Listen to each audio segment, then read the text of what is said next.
Olá a todos, é um prazer estar aqui no LACNIC. Eu sou o Leandro, professor da Universidad Federal de Brasil. Este trabajo se desarrolló con varias instituciones presentando un análisis del efecto de eventos climáticos extremos, como tuvimos en mayo de 2024, y cómo afectaron la tecnología, la infraestructura de tecnología e información. Desde el 2022, para que tengan una idea, Río Grande del Sur, que es el estado más hacia el sur de Brasil, frontera con Argentina y Uruguay, ha enfrentado sucesivas tormentas, inundaciones, principalmente causadas por el fenómeno del Niño. Por casualidad, en esta semana empezamos un nuevo ciclo que aumenta la probabilidad de sequía. Entonces debemos tener un periodo más estable. Las inundaciones que tuvimos en mayo de 2024 fueron las más grandes registradas desde que empezamos a medir, superando récords anteriores. Para que tengan idea del evento, prácticamente 2 millones de personas se afectaron, más de 400 municipios, más de 300.000 residencias fueron danificadas, fueron dañadas. La capital, el estado de Porto Alegre, el agua se mantuvo alta por más de un mes y el agua no se desagotaba al mar, entonces hubo un problema, un agravamiento de la inundación, y eso se prolongó en el tiempo. Nuestro objetivo es tratar de entender qué es lo que significó para la infraestructura digital, cómo Internet reaccionó a un evento de esa magnitud. Bueno, mientras estudiábamos todo eso, vivíamos la inundación, decidimos documentar. Entonces tenemos datos desde abril hasta septiembre, hasta mayo de 2024, con, por ejemplo, eventos que rompen fibras, problemas en los data centers, impactos en la calidad del servicio. Buena parte de esos datos se perdieron. Empezamos una línea de tiempo de eventos sobre recursos hídricos y los efectos en las telecomunicaciones, en los data centers. Durante el análisis que realizamos, complementamos los datos con puntos externos, fuentes externas. Por ejemplo, RIS, Route Views, Trinocular. El objetivo era evaluar el impacto real en las redes, identificar cómo podíamos mejorar la resiliencia de la infraestructura de toda la parte de la tecnología de la información. Quantidade significativa de dados. Tenemos acá la primera etapa del trabajo de que les estoy presentando. Analizamos la ruptura de datos aéreos y las capas. Los data centers fueron desenchufados y los problemas encontrados en los generadores, problemas de energía y la degradación de la calidad del servicio móvil. Tenemos otros análisis en curso. Una de ellas se presentará en 2025, tratando de efectos específicos en redes celulares, utilizando datos de operadoras móviles. Para que tengan una idea, este dato muestra cómo los eventos climáticos afectaron las redes ópticas desde 2022 hasta el 2024. Y cada franja rosada indica un evento extremo. El ciclón en 2022, en mayo, tormentas que hubo en 2023-2024, los meses de marzo y enero. Como pueden ver, hay un claro momento en el daño de cables, justamente en el año de 2024. Y pueden ver que la red educativa, con el 80% de fibra aérea y el proveedor comercial, tuvieron un comportamiento similar en esos periodos. Cuanto más frecuentes los eventos, mayor el impacto que observamos. Vemos una tendencia de alta en ese promedio móvil que muestra que esos daños son más recurrentes. Entonces necesitamos una planificación de resiliencia para la ciudad. En Brasil casi toda la fibra es aérea. tenemos cerca de un 99% en Porto Alegre, en Brasil, y el 90% en Porto Alegre. Porto Alegre tiene un poco más de fibra aérea que subterránea. ¿Qué significa eso? Que cualquier evento climático extremo va a afectar directamente esos cables. Durante la inundación tuvimos problemas con tormentas, caída de árboles y los cortes también hechos por los equipos de rescate para liberar acceso para que pasaran barcos, camiones. En algunas áreas el agua llegó a 4 metros de altura. En algunos casos el río se llevó todos los cables. Aún luego del evento y volviendo a la normalidad, los cortes, siguieron o por accidentes o por otros motivos. Entonces la infraestructura aérea no es solo vulnerable durante el desastre, pero es muy frágil también durante la recuperación de la ciudad. Ya las redes subterráneas no registraron daños directos. Entonces los proveedores siguieron invirtiendo y observando que las fibras operativas seguían funcionando. No solo las fibras que se estaban utilizando, hubo entonces una ventaja competitiva tanto antes como durante como después del evento. Uno de los motivos es porque después de la inundación todos los ductos se obstruyeron, quedaron obstruidos con lama, con barro. Y la principal lección es clara: las redes subterráneas son más resilientes, no están tan expuestas a la tormenta, pero pueden ser mejor planificadas. Entonces pensar en dejar esos cables fundidos para evitar mantenimientos. La ciudad que busca una resiliencia climática debe priorizar estas medidas. Observamos también que considerando los circuitos WAN redundantes, aún siendo redundantes, un 20% de ellos quedaron fuera de operación en los horarios durante los momentos más críticos del evento. Eso se debió a los puntos de presencia afectados, además de la ruptura de las fibras. Muchos POPs quedaron sin energía por el corte de energía principal, incluso para evitar accidentes. La propia operadora cortaba la energía, muchas carreteras interrumpidas, puentes caídos. Entonces muchos POPs no pudieron reabastecer sus generadores. Otra cosa, que los no breaks de los POPs son dimensionados para algunas horas y no por semanas. Esta diferencia de tiempo la observamos en la caída de los POPs. Los 35 data centers de la región metropolitana 21 dejaron de operar. Muchos estaban cerca del río. Parte debido a una política pública de incentivos fiscales de la municipalidad para el área.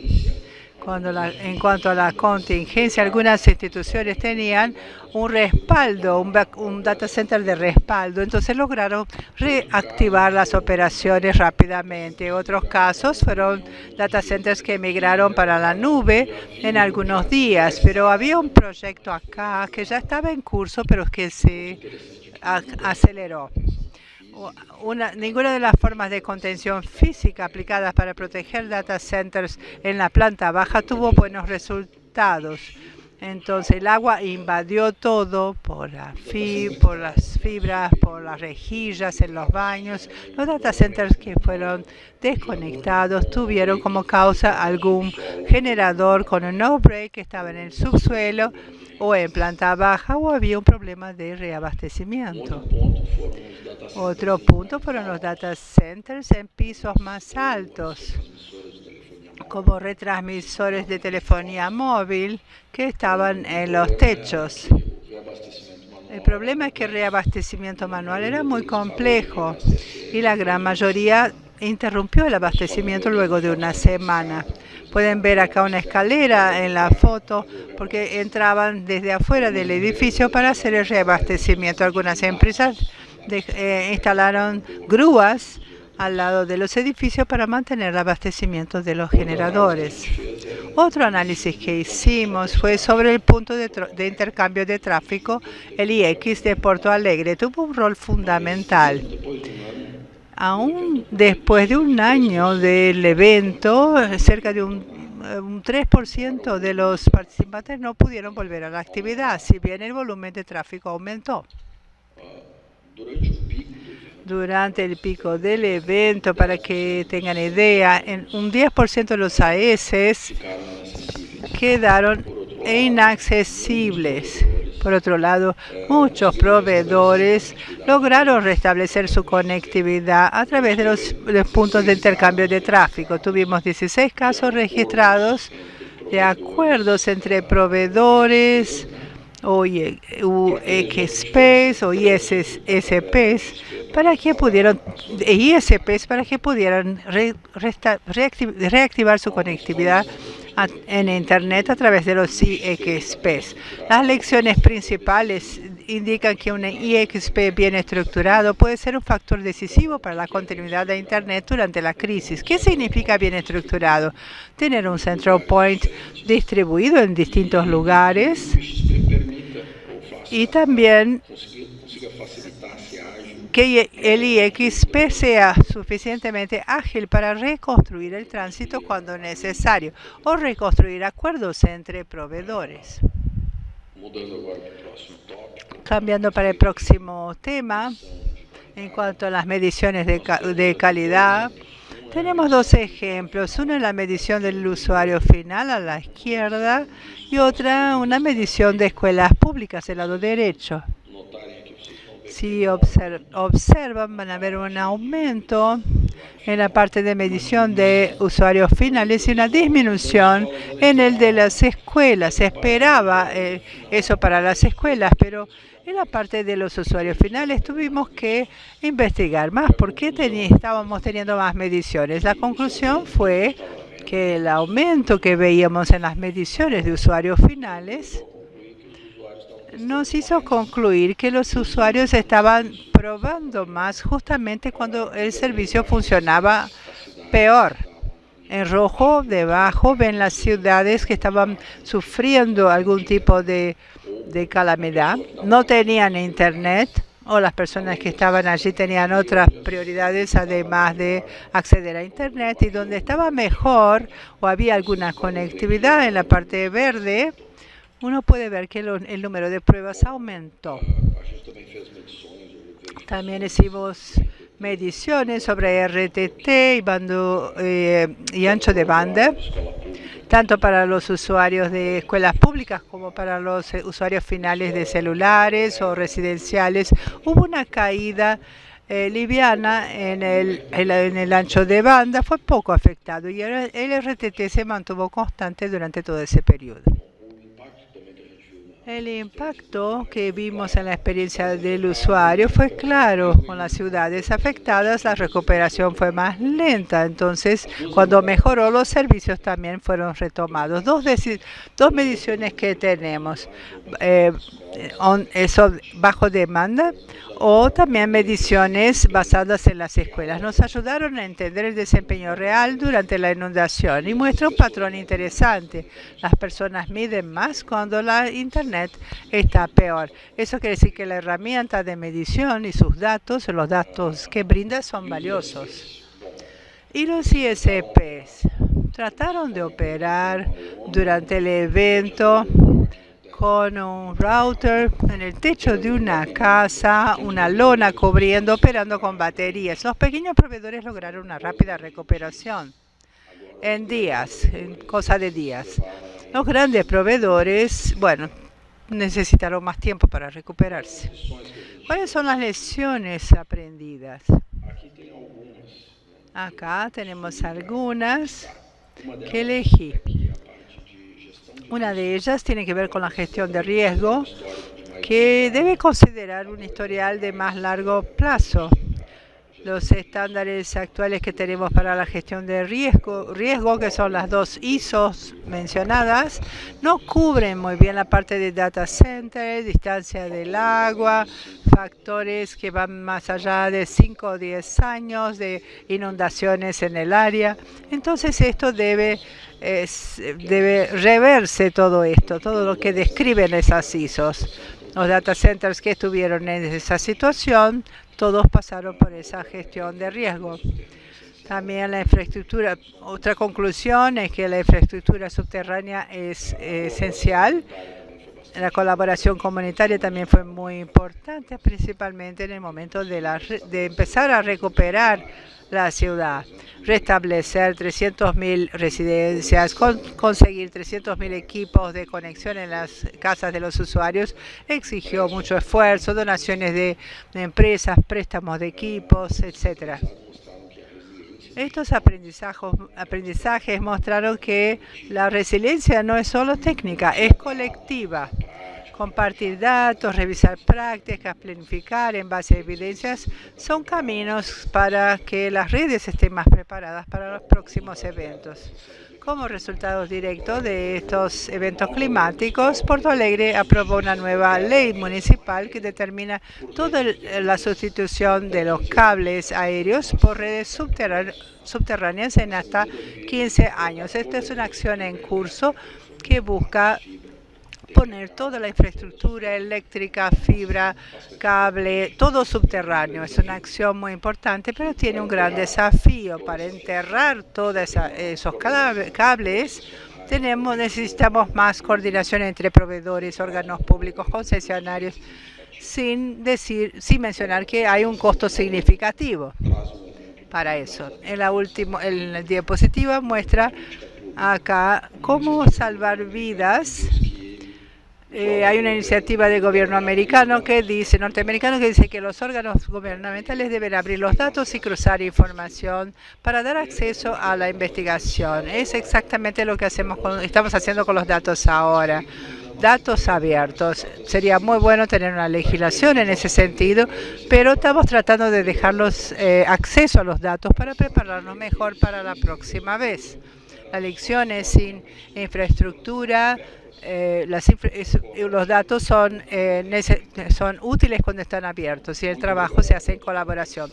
Muchas gracias a todos por su atención. Esperamos que ese estudio aporte para fortalecer estas iniciativas de medición en la región, ayudando a otras comunidades a prepararse mejor para eventos extremos. Hay un enlace acá del artículo completo. Si tienen interés en observar más de cerca esos datos, estamos a disposición para colaborar con el grupo de la CNIC en análisis futuros. Muchas gracias.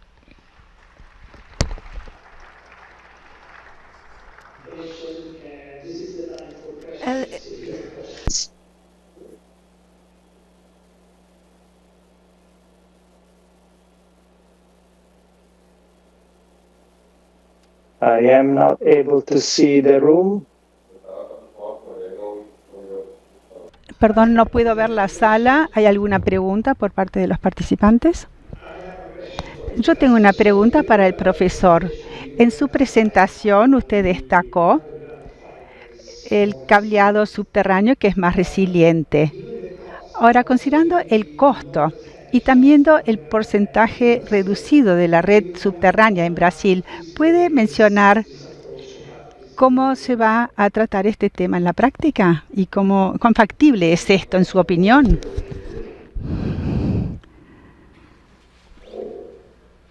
Hola. ¿Usted se refiere en Brasil en general o en Porto Alegre?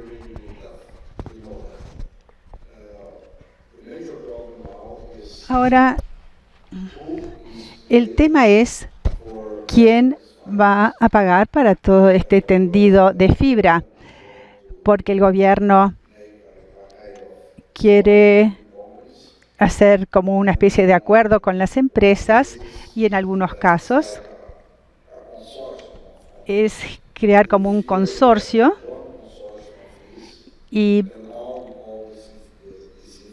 por ejemplo, que un consorcio pueda ser dueño de toda esta infraestructura y después en los otros años esto también tiene que ver con los precios. Y específicamente en el caso de Porto Alegre, hace como 10 años, se creó una legislación sobre el uso del suelo. Y cualquier persona que quisiera enterrar algo en las calles tendría que dar, no recuerdo bien el porcentaje, pero tendría que proporcionar un porcentaje de la infraestructura a esa municipalidad. El hecho es que en este mismo momento nadie ha creado un consorcio o un joint venture para hacer esto. Aparentemente,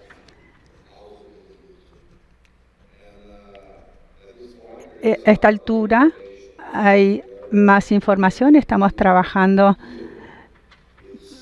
con otra año en mente para el año 2034. Se está haciendo pronóstico en el sentido de que el retorno será de aquí a 10 años más o menos. Y el tema es si se pueden llegar a repetir eventos tales como este. Así que en este momento la ciudad está trabajando en la reparación de las represas, de las cosas afectadas fuera de la ciudad. Y estas cosas llevan un par de años.